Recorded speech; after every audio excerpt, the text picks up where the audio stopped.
This includes your car, your home, your business, and our entire electrical infrastructure.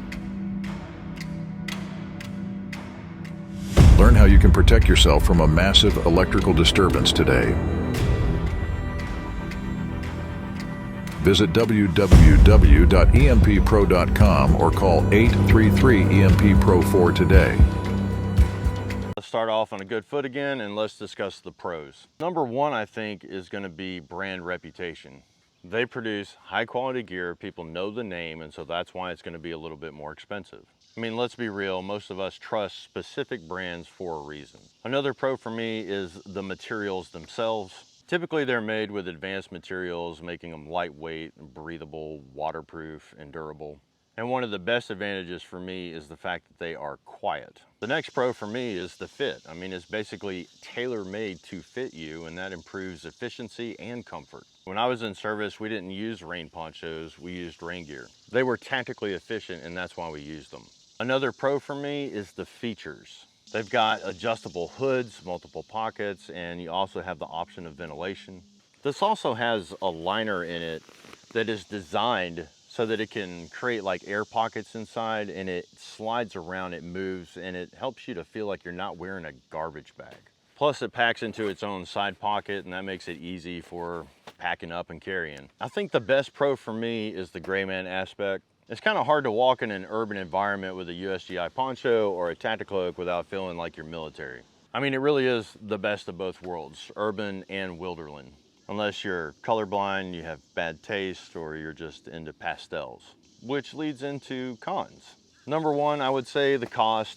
I mean, you can pay a ridiculous amount of money for rain gear. Some of the Archery stuff that I wore in the field, I mean, you're talking $300 to $900 depending on which jacket you choose. One thing that I can say is there are a lot of options out there, and starting at about just over $100, laying down one bone will get you a decent jacket, and you can spend up to whatever your little heart desires. I can say that I trust names especially like Archery, North Face, Patagonia, but if you want the name, you're gonna have to pay.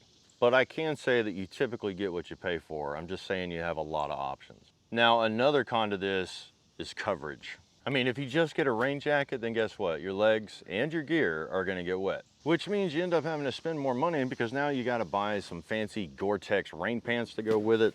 You're probably gonna have to invest in fancy dry bags. And at a minimum, you're gonna have to get something like a pack cover or spray it down with some kind of DWR finish, silicone, or Greenland wax. And so short of having a compression sack, you have doubled the bulk in your kit. And let's not forget the additional weight. Ounces equal pounds, pounds equal pain. And the last con for me, I think, is gonna be durability, because depending on which one you buy, it may or may not be able to withstand the abuse that you put it through. But let's face it, it doesn't matter what option you go with here. If you get a small rip or a tear, you're gonna have to address it immediately.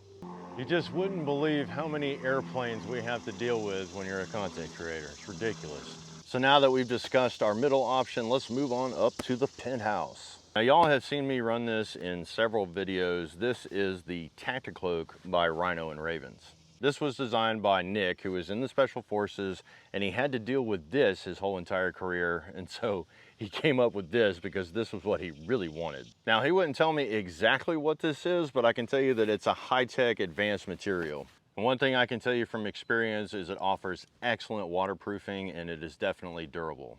I can also say that it's extremely breathable as well. And just like the versatility that you have with a USGI poncho, you can increase that with the Tacti-Cloak. All the things that a poncho can do, you can definitely do with the Tacti-Cloak.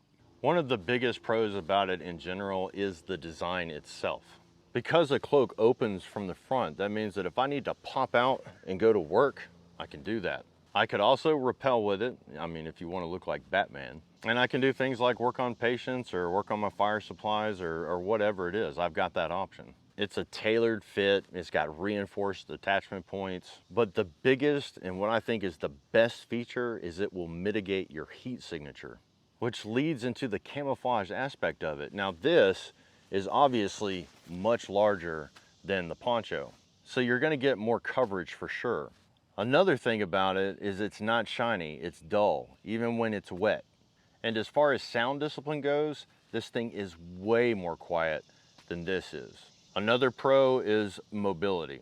It was literally designed for better mobility and flexibility than the poncho. And last but not least, and I even hate mentioning it, but aesthetics is really important to a lot of people. And I guess for people, that's just perception of value. If it looks more modern and it looks tactical, then people fall in love with it. And let's face it, I mean, this thing is really cool, which is the segue into the cons, because if you want to play, you are certainly going to have to pay. And I think the next con is definitely going to be the weight and the bulk. And last but not least, I would say one con that people are going to bring up probably is complexity. The more that you add to anything, the more there's a chance of you actually breaking it. And that holds true with any piece of gear.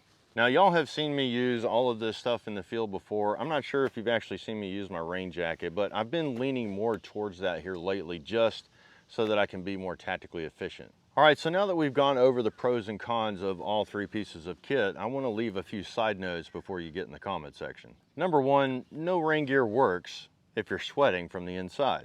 I mean, when it gets into August, I really welcome the rain so that it can help cool me down. Put on one of these options in the summer in the blistering heat, then you are definitely going to sweat, and what is the point of having the rain gear if you're wet from both sides?